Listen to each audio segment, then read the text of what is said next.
following two stories are about spirits who were able to give a detailed message to a family member. Donald Campbell.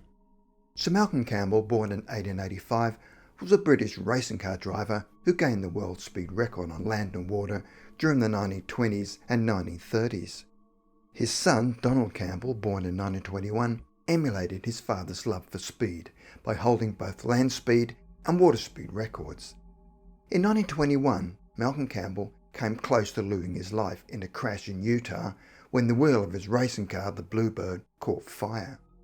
Malcolm Campbell died of natural causes in 1948, aged only 63. In 1964, Donald Campbell was attempting a land speed record in his new car, also called Bluebird, on Lake Eyre, which is a desert in northern South Australia. On the first of his two runs, he ran into serious difficulties and had to stop while the mechanics were changing his wheels. As Donald was sitting in the cockpit of the car, a member of his Bluebird team, and also the designer of his car, Ken Norris, noticed that he was staring and smiling at the Perspex canopy in front of him. His eyes were wide open, and he appeared to be fixated on something. Then Norris saw him close his eyes, take a deep breath, and he appeared to be totally relaxed. Donald Campbell then successfully made his second run, achieving the world land speed record. At the time, Campbell had put his life in extreme danger, as the track had completely disintegrated and the wheels of his car had cut into the surface, tearing the rubber from the tyres. After the race, Ken Norris ran up to Campbell to congratulate him, and at the same time wanted to know why he was acting strangely before the race, as he had observed him staring at his cockpit canopy just before he made the run. Norris said to Campbell, "Something happened to you, didn't it?" Campbell then described to Norris his incredible, amazing experience. He said, "You know what happened on that first run when I nearly killed myself? I realised I was going out of control, and it was no laughing matter. While I was sitting in the cockpit at the end of the run and felt it was the end, I really thought I'd had it. And you know how that canopy lifts up with the windscreen in front of the cockpit? Well, I suddenly looked up into the windscreen and saw my father's reflection, and he appeared as clear to me as I can see you now. He was dressed just as I'd remembered him, in a white shirt and flannel trousers. For just a few seconds my father just stared at me smiling. But then he said to me, 'Well boy, now you know how I felt that time in Utah when my wheels caught fire in 1935. But don't worry, it'll be all right, boy.' Then he just faded away. As you can see, I'm all right."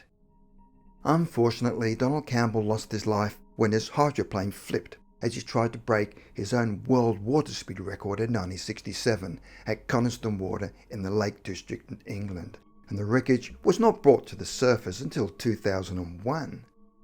Unfortunately, on that occasion, it appears that his father did not appear to him before the race to warn him. Donald Campbell remains the only person to set both world, land and water speed records in the same year, 1964. James Sutton.